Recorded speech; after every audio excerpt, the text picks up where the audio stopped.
afternoon, everybody. It is the 30th of May. Joe with you here on another market roundup. Let's get right into the action.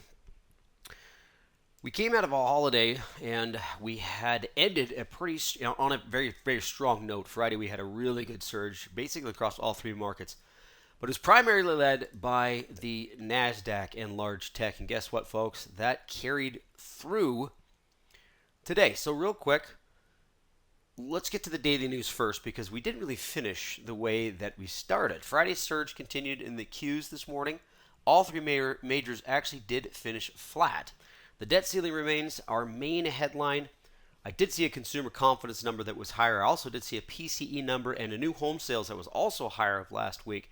But I don't think any of that really matters. What the focus is this AI surge, and it's kind of this mad dash to I don't want to miss out on. Kind of a deal. We'll get to the charts here. But how did we finish overall? Pretty much flat. Look at this. The S&P exactly 0.00%. Now, obviously, depending on where you get your quotes, folks, that might be 0.01, 0.02, whatever. It's about as flat as it gets. And up 0.32 on the NASDAQ. Remember, the NASDAQ did gap up quite a bit following Friday's surge, coming off of a holiday weekend, and just failed to stay up there. Everything just kind of revised to the mean. Yes, there is the worries of the debt ceiling that's going back and forth, but you know it, everybody else knows it, it's eventually going to get resolved. However, we're starting to see some dangerous levels when it comes to instability and overextension.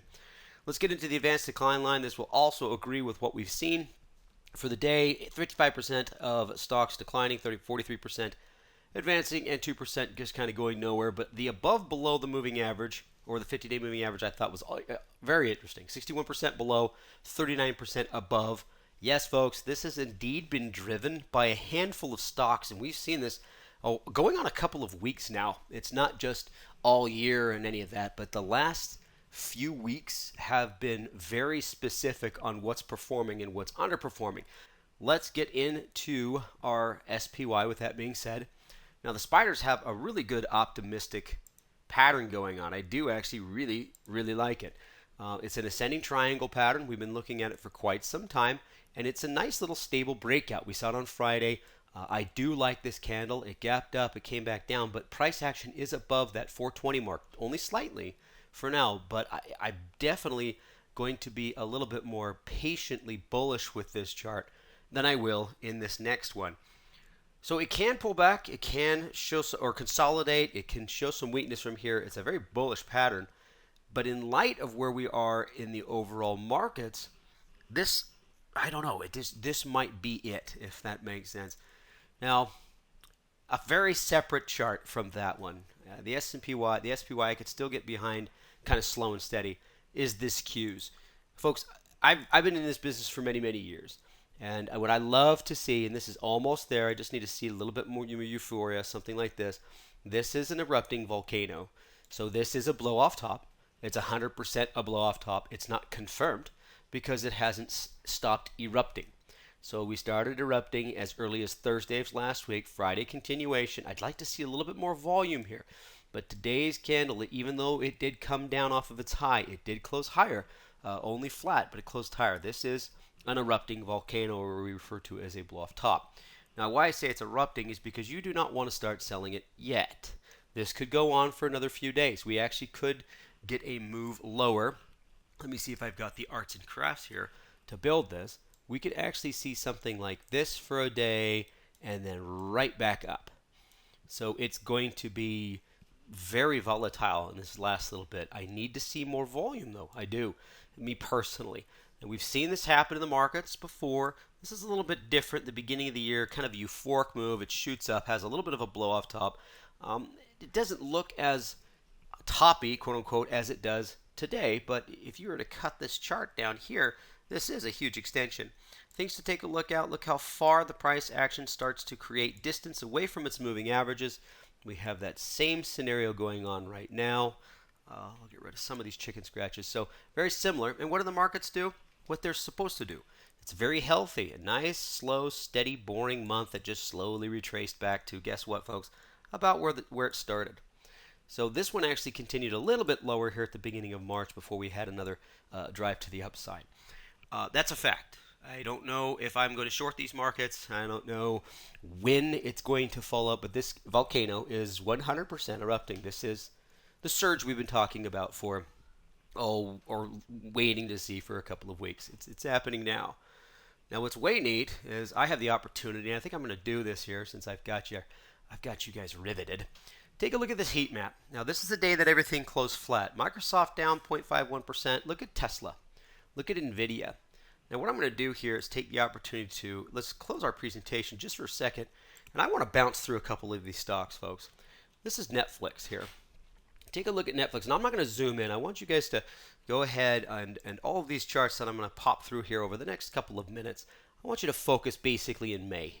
So here's where these charts are going to split. Now, I know this line might not stay there, but I kind of want you to just to focus in what's May. In May. Take a look at what Netflix has done. Look at the separation of the moving average, the euphoric surge to the upside. And these are very specific because if you go through other sectors, you're going to see things not nearly as bullish. This is Microsoft. Microsoft was down 0.5% today. Well, take a look at that move to the upside. Here's one that missed their numbers but said that they were pushing into AI moving forward. This is AMD. AMD missed their numbers, didn't think that they were going to do very well the next quarter. That was back here. And has since then absolutely just launched into, I don't know when we're going to come back down mode. So it's one of these things where you don't want to start to short this erupting volcano anytime soon. If you were to try to short it, let's say around $100 and try to short it again at 110, you'd just be getting smashed. Now the darling stock that everybody likes, and it was one of the leaders of it, this is Nvidia. Nvidia was at $300 4 trading sessions ago. Today it's over 401 to be exact, right? Here's another one that I just recently saw participate. This was one of my bears for a while. This is Intel. And just take a look at the last 3 days. I have to zoom down. It's not as aggressive, or it's not as neat, but it's the price action I'm looking at. Here's one. This is AI. This is C3IAR Incorporated. This is the company behind ChatGPT. GPT, if I'm saying that correctly. But take a look today, 33.42% up today. Amazon is another one. Let's take a look at it. This is AMZN. Now think how weighted Amazon is. Here's Amazon to the upside and how weighted Microsoft is. Take a look at Tesla as a participant today. Right, a little bit of a shoot far up. Only the last 2 days with Tesla. Here's one that's pretty interesting to take note of. This is Meta. This is Meta, and take a look at the surge that Meta had over the last little bit, so on and so forth. Let's do Qualcomm off the bottom. I just really wanted to pound this through. Look at the last 3 days on Qualcomm, a stock that's been underperforming. It's been beaten down, selling, missing numbers, not doing well. In the last 3 days, AI said something about Nvidia that it's going to take a lot more computing power than just cloud. Qualcomm steps in and says they could probably find a way to work with AI, and through the roof. So these are just a couple of things to take a look at when you guys are out scanning and getting a little, trying to wonder, hey, what's actually driving these markets? You take a look at these heat maps. I don't see what's really green. Well, if you look inside, there's some big, large, or piece or companies that are very impactful on the markets that are actually creating this. So where does that put me, folks? That puts me at a +1 for the week. Now, I was very close to a +2, and I could change that as early as tomorrow to a +2. Now, this is the SPY. I do my market outlook on the SPY. The Q's a little bit euphoric. The diamonds are a little bit sluggish. I usually take something in the middle. Now, the SPY is very tech heavy. It does have some financial tech companies and things like that in there. So I try to use that as my gauge. As far as my strikes go, above, and the slope, they're all positive. Looks good. Beautiful setting triangle breakout. Obviously, I'm +1. If I can see price action stay above today's close, another day, I could actually take that monthly outlook to +2. Which is a sour taste in my mouth. Seeing the overextension in the Qs, I feel very bearish. You heard me say the word. I feel very bearish, but I can't trade it yet. I cannot get in front of that freight train. I cannot try to jump into that volcano while it's erupting. I don't know if it's going to end tomorrow or a week from now, but I just have to trade what's working. Which, by reflection, shows you my potential trades. No bulls. I had a couple of neutrals. I'll discuss those tomorrow in our class that I loved that broke out of ranges finally that they would be trading. Now, one of them is still within a range, but nothing that I really like as of today. Remember, folks, these are trades for today. So I've got CF, X, T-Doc, LNG, Caterpillar, John Deere. There are a few to look at when it comes to the bear side. So let's jump straight into them. This is T-Doc, Teladoc, Healthcare. Once again, not big tech, probably not really participating, but it's one that I like to the bear side. I like how it is at its floor. It looks like it wants to go a little bit lower. I kept this on the side so we could actually draw a line, if I can get a line out there, right around that 22 level. You can see where it was the beginning of the year. It's got a beautiful descending triangle pattern. It did break support back at about 24 here. It looks like it's on its way down. Some sideways to lower. Might be a pretty good trade to the short side in the short term. Caterpillar, this is one that has been on and off our list. John Deere is also one that I did like. John Deere is continuing to move lower. It's a good chart. Caterpillar here just looks like it's about ready to plateau and fall. I really like these when it comes to targeted butterfly spreads or just waiting for something to break lower. I'm thinking about 205. If I see that break 205 with a big candle or even start to threaten it, I'm okay to throw out maybe a butterfly. I'm going to target something around 200.